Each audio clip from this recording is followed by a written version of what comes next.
Good morning students. Last class में हमने छोड़ा था टाइप्स ऑफ फैटी एसिड्स कि फैटी एसिड्स कितने टाइप के होते हैं। तो मैंने आपको बताया था कि फैटी एसिड्स हैं जो वो दो टाइप के होते हैं, saturated fatty acid and unsaturated fatty acid. फिर अनसैचुरेटेड फैटी एसिड में मोनो अनसैचुरेटेड फैटी एसिड और फिर दूसरा था पॉली अनसैचुरेटेड फैटी एसिड। इसमें ओमेगा 6 और ओमेगा 3 दो टाइप के हैं और मोनो अनसैचुरेटेड होंगे वो ओमेगा 9। तो सबसे पहले हम बात करें एक एक करके saturated fatty acid. Saturated fatty acid का मीनिंग क्या था? सैचुरेटेड फैटी एसिड का मतलब होता है कि जो कार्बन की चेन होती है उसके अंदर इनकी संख्या, जो बॉन्ड होते हैं वो केवल सिंगल बॉन्ड से ही जुड़े हुए होते हैं। सारे कार्बन की जो चेन है वो सब सिंगल बॉन्ड से बाइंड होती है। आप यहाँ देख सकते हैं ये सैचुरेटेड फैटी एसिड में जितने भी कार्बन आपको दिखाई दे रहे हैं सभी के बीच में सिंगल बॉन्ड आपको दिखाई देगा, कहीं भी कोई डबल बॉन्ड इसके अंदर नहीं है। तो जब all the carbons join together only with single bond तो उन्हें आप क्या बोलेंगे? Saturated fatty acid. और फैटी एसिड्स में कॉमनली जो कार्बन की संख्या होती है वो 12 से ज़्यादा ही होती है। अनसैचुरेटेड फैटी एसिड को आप यहाँ देखिएगा तो यहाँ एक डबल बॉन्ड आपको दिखाई दे रहा है। अगर ये भी सिंगल होता तो ये सैचुरेटेड हो जाता, बट यहाँ एक डबल बॉन्ड आने की वजह से ये क्या बन गया है? Unsaturated fatty acid. Is it clear? तो आप देखें, saturated fatty acid have no double bond in the chain और कंटेन सिंगल चेन, यानी इस चेन में कोई डबल बॉन्ड नहीं होगा और केवल सिंगल बॉन्ड से ही जुड़े होंगे। और जनरल फार्मूला क्या होगा सैचुरेटेड फैटी एसिड का? CH3 CH2 की पावर n। अब ये CH2 कितने भी हो सकते हैं, 12 से ज़्यादा और करीब 40 के आसपास भी हो सकते हैं, लेकिन सब में सिंगल बॉन्ड ही होगा। Where n specifies the number of the methylene groups between the methyl and carboxyl carbon, यानी कि ये मिथाइल और कार्बोक्सिल के बीच में ये CH2 ग्रुप की संख्या वेरी कर सकती है अलग अलग फैटी एसिड में। They have higher melting point. सबसे इम्पॉर्टेंट बात क्या है कि जो सैचुरेटेड फैटी एसिड होते हैं उनका गलनांक, मेल्टिंग पॉइंट है जो हाई होगा कंपेरेटिवली अनसैचुरेटेड फैटी एसिड से। They are solid at room temperature, room temperature पर होंगे सॉलिड फॉर्म में ये। Is it clear? और कौन कौन से एग्जाम्पल इसके होंगे? Lauric fatty acid, myristic fatty acid और पाल्मिटिक एसिड। ये सारे के सारे किसके हैं? सैचुरेटेड फैटी एसिड के हैं, जो रूम टेम्परेचर पर कैसे होंगे? सेमी सॉलिड या सॉलिड फॉर्म में होंगे और इनका मेल्टिंग पॉइंट होगा जो ज़्यादा होगा। मैंने आपको ये बता ही दिया है कि सारे सिंगल बॉन्ड से जुड़े हुए होंगे कार्बन, सैचुरेटेड फैटी एसिड कहलाएंगे, और एक भी अगर डबल बॉन्ड आ जाएगा तो वो अनसैचुरेटेड फैटी एसिड हो जाएंगे। अब हम बात करते हैं अनसैचुरेटेड फैटी एसिड की। These fatty acids contain one or more double bonds along the length of the hydrocarbon chain, यानी पूरी हाइड्रोकार्बन चेन में एक डबल बॉन्ड होगा या एक से ज़्यादा भी डबल बॉन्ड हो सकते हैं। They are liquid at room temperature, और रूम टेम्परेचर पर क्या होंगे? वो लिक्विड होंगे, जबकि सैचुरेटेड फैटी एसिड क्या है? Solid. Have low melting point, और इनका मेल्टिंग पॉइंट है जो और भी कम होगा कंपैरेटिवली सैचुरेटेड फैटी एसिड के। The commonly used system for designate the position of double bond in unsaturated fatty acid is the delta. हम कैसे डेजिग्नेट करते हैं डबल बॉन्ड को अनसैचुरेटेड फैटी एसिड में? डेल्टा से नंबरिंग सिस्टम के लिए यूज़ करते हैं। क्या क्या एग्जाम्पल होते हैं इसके? देखो, लिनोलिक एसिड, ओलिक एसिड और पाल्मिटोलिक एसिड, ये सब क्या हैं? अनसैचुरेटेड फैटी एसिड्स हैं जिनमें डबल बॉन्ड मौजूद होते हैं। इन natural occurring unsaturated fatty acid, जो नेचुरली मिलते हैं फैटी एसिड, वो कौन से हैं? The double bond are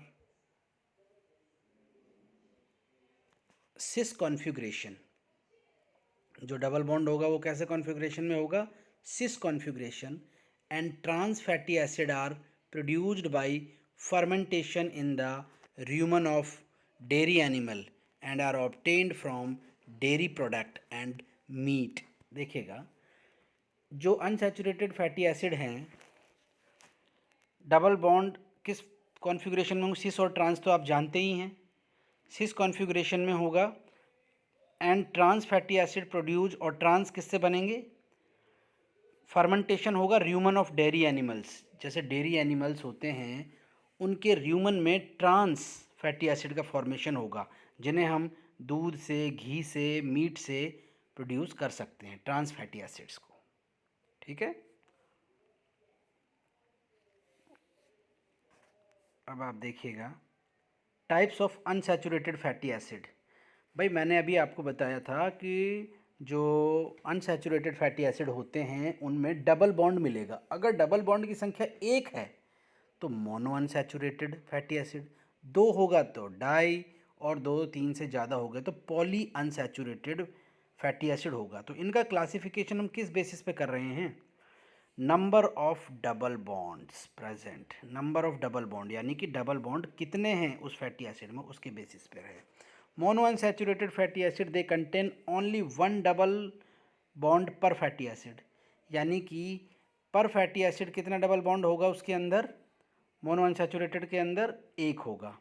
the double bond is between carbon 9 and carbon 10 के बीच में होगा।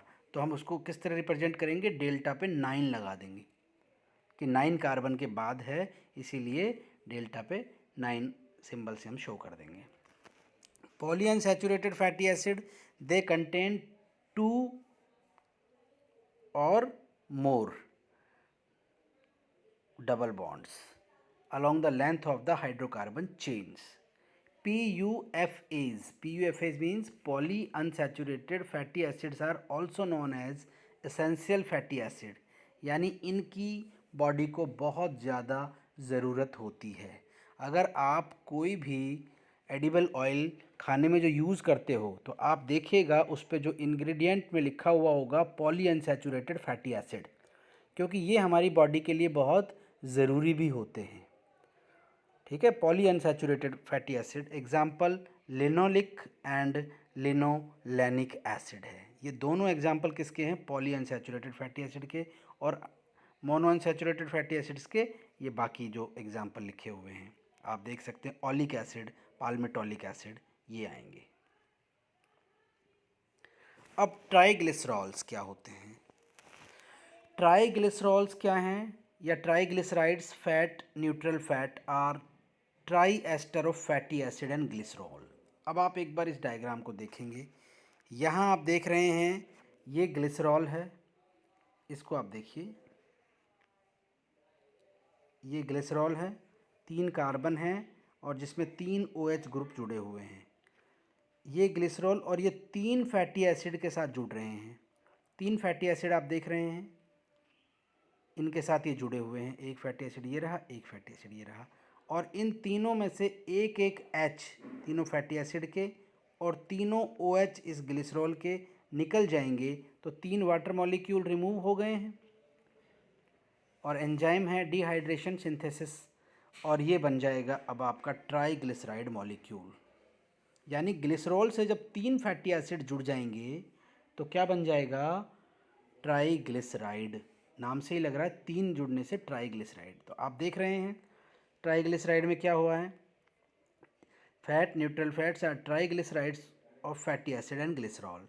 दे are composed of 3 fatty acid and a glycerol molecules. Triglycerols are of 2 types. फिर ट्राइग्लिसरॉल 2 टाइप के हैं। Simple triglycerol, these contain single type of fatty acid, यानी कि एक ही तरह के, अभी आपने देखें कि एक ही तरह के तीनों फैटी एसिड हैं, तीनों फैटी एसिड एक जैसे हैं, तो ये क्या हो जाएंगे? Simple triglyceride. और अगर मिक्सड में क्या होगा कि एक फैटी एसिड है जो ये अलग है ये अलग हो सकता है और ये भी अलग हो सकता है। अगर डिफरेंट डिफरेंट होंगे तो ये क्या बन जाएंगे? Mixed triglyceride. Is it clear? अब आप देख रहे हैं ट्राइग्लिसरॉल आर नॉन पोलार, यानी इनके अंदर हेड और टेल जैसी कोई पोलारिटी इनके अंदर नहीं मिलेगी। हाइड्रोफोबिक इन नेचर, यानी कि वाटर से ये दूर ही रहते हैं। वाटर हीटर होते हैं। Major form of stored lipid, और ये किस फॉर्म में होते हैं? स्टोर्ड लिपिड, यानी कि जो लिपिड फूड स्टोरेज की फॉर्म में होते हैं उस फॉर्म में ये मिलेंगे सारे ट्राइग्लिसराइड्स। हमारी बॉडी के अंदर भी आप देखिएगा ट्राइग्लिसराइड, जितना भी हम एक्सेस कार्बोहाइड्रेट वगैरह खाते हैं वो सारा डिपॉजिट हो जाता है किस फॉर्म में? ट्राइग्लिसराइड की फॉर्म में। These molecules contain fatty acid of various length. अब इनके अंदर जो फैटी एसिड है वो अलग अलग लेंथ के हो सकते हैं। 12 कार्बन के हो सकते हैं, 15 कार्बन के हो सकते हैं, 20 कार्बन के हो सकते हैं। दे बी सैचुरेटेड, और वो जो फैटी एसिड जुड़ रहे हैं वो सैचुरेटेड फैटी एसिड भी हो सकते हैं और अनसैचुरेटेड भी फैटी एसिड हो सकते हैं। भाई जो ये आप देख रहे हैं फैटी एसिड्स, ये तो सैचुरेटेड आपको दिख रहा है, ये भी सैचुरेटेड दिख रहा है, ये भी सैचुरेटेड। अब यहाँ डबल बॉन्ड अगर हो गया तो ये फैटी एसिड अनसैचुरेटेड हो जाएगा, नहीं हो जाएगा? तो ऐसी कोई बाउंडेशन नहीं है, इनमें सैचुरेटेड और अनसैचुरेटेड फैटी एसिड भी कनेक्ट हो सकते हैं। They can be distinguished as fat and oil on the basis of physical state at room temperature। और रूम टेम्परेचर के बेसिस पे, इनकी फिजिकल स्टेटस के आधार पे हम उन्हें बता सकते हैं कि ये क्या हैं, फैट और ऑयल कहलाते हैं। ये फैट भी या ऑयल भी हो सकते हैं। अब फैट होंगे वो रूम टेम्परेचर पे सॉलिड होंगे, और ऑयल होंगे जो ट्राइग्लिसराइड होगा वो क्या होगा? लिक्विड होगा। अब फंक्शंस क्या है ट्राइग्लिसरॉल के? ट्राइग्लिसरॉल के फंक्शन आप देख रहे हैं। ट्राइग्लिसरॉल्स प्रोवाइड स्टोर्ड एनर्जी। देखिए मैंने आपको बताया है कि हमारी बॉडी के अंदर भी एक्सेस जो फूड होता है वो ट्राइग्लिसराइड की फॉर्म में जमा हो जाता है, और जब अगर हम खाना नहीं खाते हैं तो वो ट्राइग्लिसराइड है जो ब्रेक होकर के हमें एनर्जी प्रोवाइड करता है। तो क्या करेगा ये ट्राइग्लिसराइड? स्टोर्ड एनर्जी की फॉर्म में काम करेगा। It also provide insulation. अगर हमारी स्किन के नीचे ट्राइग्लिसराइड डिपॉजिट होगा तो हीट इंसुलेटेड, यानी बॉडी की हीट को बाहर नहीं निकलने देगा, और बाहर नहीं निकलने देगा और हमारी बॉडी को गर्म बना के रखेगा, और बाहर की ठंड को भी अंदर नहीं जाने देगा, जिससे क्या होगा? हमारी बॉडी इंसुलेटेड बनी रहेगी, यानी हीट इंसुलेशन का भी काम करेगा triglycerols. Partial hydrogenation of cooking oils produce trans fatty acid. देखिएगा जितने भी ये हम देख रहे हैं ऑयल होते हैं, जो वेजिटेबल ऑयल्स होते हैं, अगर इनके हम हाइड्रोजनेशन कर देते हैं निकल के प्रेजेंस में तो ये क्या बन जाते हैं? ट्रांस फैटी एसिड बन जाते हैं हाइड्रोजनेशन होने से। और ये ट्रांस फैटी एसिड है जो बॉडी के लिए नुकसानदायक भी होती है। तो हमें हमारी डाइट के अंदर भी ट्रांस फैटी एसिड्स को बहुत कम यूज़ करना चाहिए। तो ये था हमारा ट्राइग्लिसरॉल्स और पूरा लिपिड्स, जिसके मैंने आपको फंक्शंस बताए हैं और डिफरेंट डिफरेंट टाइप्स के फैटी एसिड्स के बारे में बात की है। और इनके फंक्शन लेकिन बहुत इम्पॉर्टेंट हैं, आपको लिपिड के फंक्शंस को अच्छे से पढ़ लेना है।